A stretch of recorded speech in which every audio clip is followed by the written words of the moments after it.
welcome to this edition of Power 5 Picks. I'm Drew Goldfarb, and in this series, we'll be taking a look at games across each and every one of the Power 5 conferences, giving you our betting picks.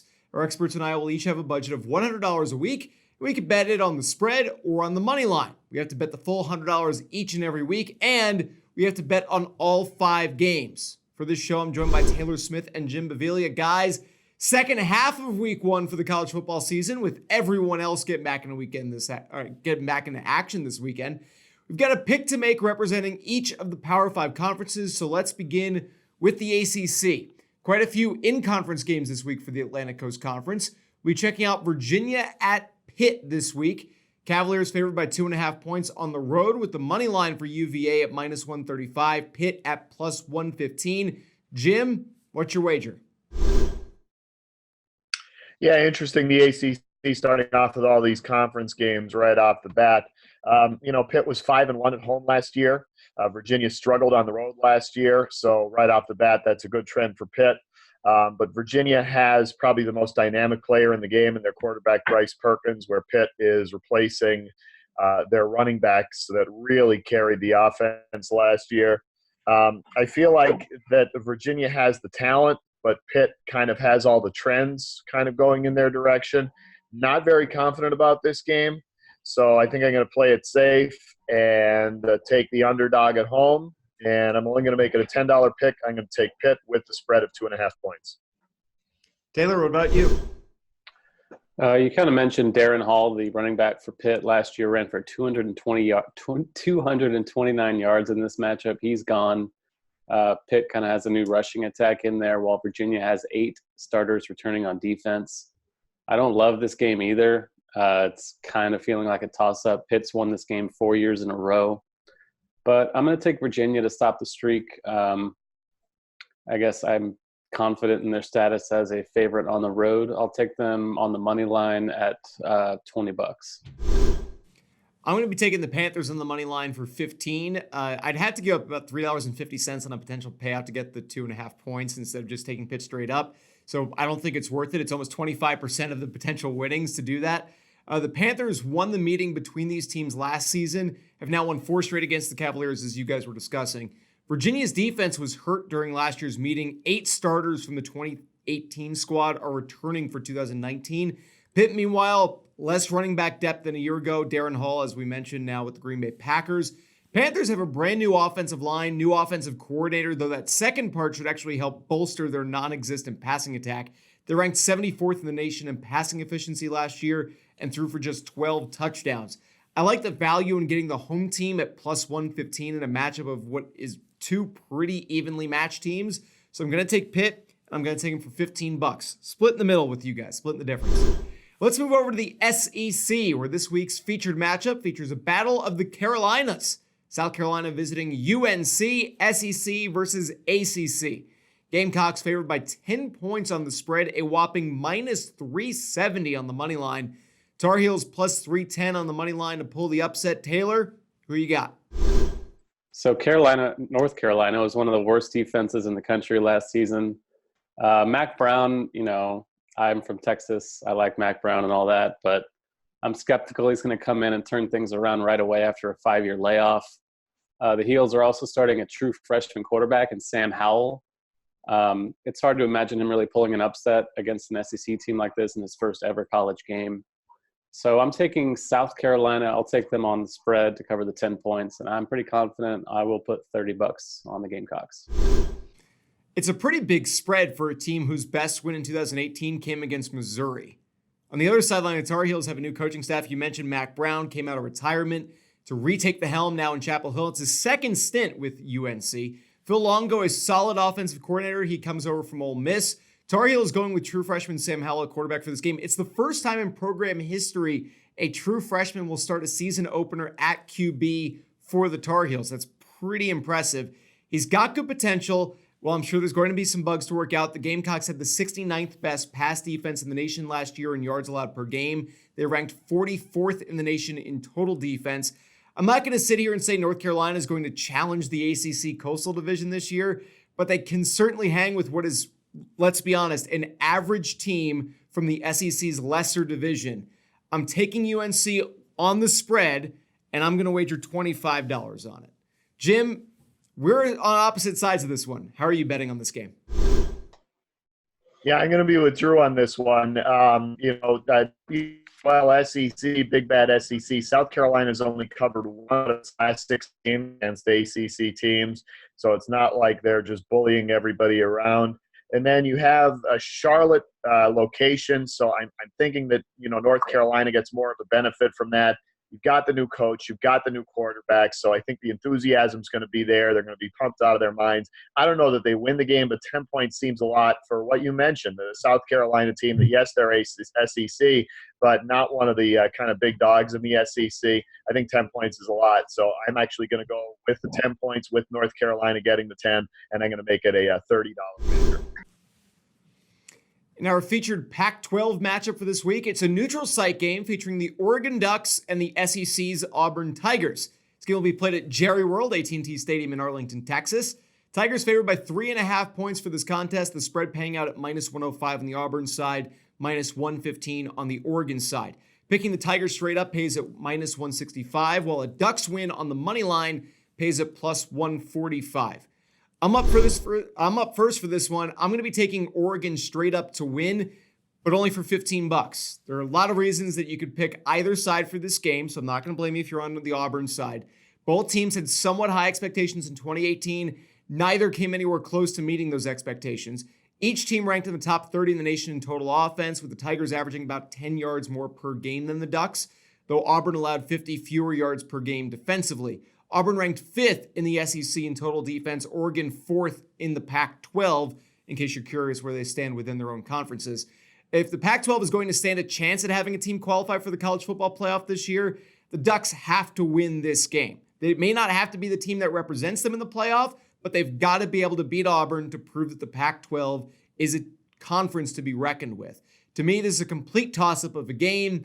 In a toss-up situation, I'm going to take the side with the better value. That's Oregon, taking them on the money line for $15. Jim, what's your pick? Yeah, Drew's copying my picks this week. I don't know what to do something about that. It's funny. I went with the freshman quarterback the game before, but here we have the true freshman quarterback. With the South Carolina game, South Carolina's quarterback's not really a superstar, even though he's experienced, but Oregon has Justin Herbert. A lot of people talking about him as a potential top NFL draft pick, even if he had come out this past year. So I think that's a big edge. I think Auburn's going to be better this year. Gus Malzahn is calling the plays again, which I think is a good thing for them, but maybe kind of working the kinks out early. I'm not real confident about this either because it's kind of strength against strength. Oregon, great offensive line. Auburn, great defensive line. But I do feel there's the value in Oregon on the money line. Only going to go with it for $10, however. Taylor, what about you? I'm not copying your guys' picks this week, apparently. I'm taking Auburn. Auburn against the spread, $20. Oregon was 5-4 in a pretty weak division in the Pac-12 last season. 9-4 overall, but just 4-8-1 against the spread. I like that Gus Malzahn is back to calling plays for Auburn. That's something that's worked pretty well for them in the past. So I'll go against the grain, and I'll take Auburn against the spread. 2 conferences left. Each features a matchup against a Pac-12 opponent. First, the Big Ten, where Northwestern visits Stanford. The Cardinal favored by 6.5 points on the spread. They list as -245 favorites on the money line. A bet on the Wildcats to win straight up pays at +205 odds. Taylor, who are you taking, and do you like the spread or do you like the money line? So KJ Costello was one of the more productive quarterbacks in the Pac-12 last season. Northwestern's obviously going to have to slow him down if they want to pull the upset. I'm not going to go that far, though. I'm going to take Northwestern to cover. Hunter Johnson, transfer coming over from Clemson. He was one of the more highly touted recruits in the nation coming out of high school. I think he has a chance to be a star with Northwestern. I would take the under on this game if that was possible, but it's not. So I'll just take Northwestern to cover, and I'll put 20 on it. ESPN's Football Power Index gives Stanford a 74.7% chance of winning this game. The Cardinal won 4 straight to open the 2018 season, 4 straight to close out their 2018 season, losing 4 out of 5 in between. Northwestern actually won the last meeting between these two teams, a season-opening win in 2015. That said, the Wildcats' offensive line was atrocious last season. The Cardinal have a good pass rush and passing attack to counter. My concern with this game is if Northwestern manages to drag down the pace of the game to the point that Stanford just cannot get separation on the scoreboard. That said, I'm going to put $20 on Stanford to cover the spread and win by at least 7 points in this game, and hoping that Northwestern just doesn't drag that down and make it a 20-14 kind of game. Jim, what about you? Yeah, I'm with you on this one as well, Drew. Northwestern's an interesting team because, they were 5-0 on the road last year, so immediately think, oh, well, maybe this is a good spot. But then they were 0-3 in their non-conference games, and going on the road on the West Coast is a kind of a whole different ball game. Stanford doesn't have a lot returning, but the guys that they do have are, they're NFL types. Adebo at cornerback, Walker Little offensive tackle, Tomlinson the tight end. Those are all guys, that are kind of superstar types. And, Taylor mentioned the quarterback edge. And Taylor also mentioned Hunter Johnson, and I'd be on board with that. But then I looked, and they had him listed as the co-starter on the depth chart with a former walk-on. So I don't know if he's been as impressive as they had hoped. So maybe some kind of mixed signals in there. So Stanford at home, Northwestern going across the country. I'm going to go with Stanford. I'm going to give the 6.5 points, and I'm going to make it a $30 wager.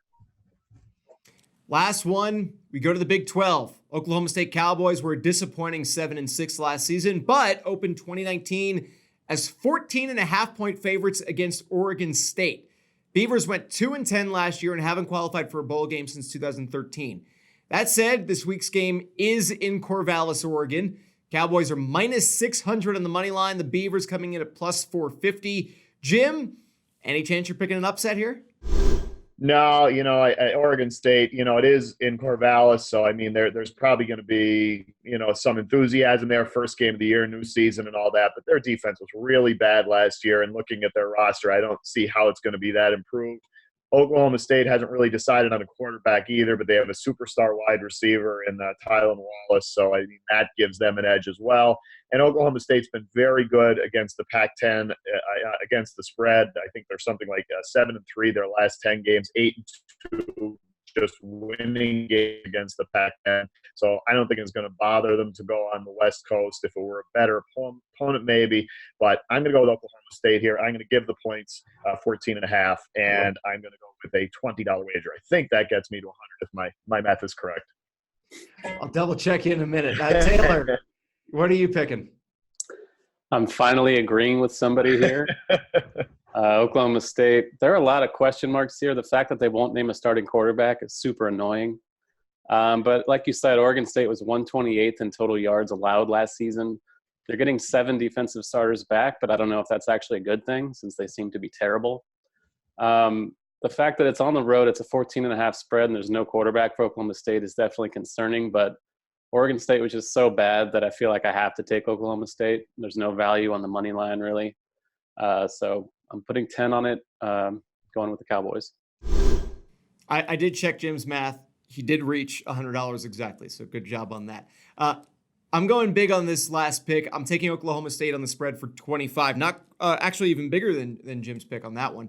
I understand being a little hesitant with a spread of over 2 touchdowns, but there is a reason behind it. Oregon State's win totals since the Pac-10 became the Pac-12 in 2011: 3, 9, 7, 5, 2, 4, 1, and 2. They've gone just 4-32 against the Pac-12 in the last 4 seasons and are 0-4 against other Power 5 teams in that stretch. Last Power 5 team they beat from outside of their own conference, a season-opening 10-7 win over the Wisconsin Badgers in 2012. My one hang-up is the Cowboys' defense. OK State ranked 79th in the nation total defense last year, but Oregon State ranked 120th ahead of only 9 other teams, and only UCLA from within the Power 5 was worse. In addition to that, Oklahoma State posted the second best offense in the nation last year in yards per game. Oregon State, 112th. Go big or go home, OK State to cover for 25. So we have all reached $100. This is the end of the first full week. That's going to do it for this edition of Power 5 Picks. Make sure to check back next week where we'll have another full slate of games and another full plate of picks. Make sure to like this video, subscribe to the Odds On Favorites YouTube channel, and let us know which bets you'd take for this week's games down in the comments below. For Jim Bavili and Taylor Smith, I'm Drew Goldfarb. Thank you so much for watching. See you next time.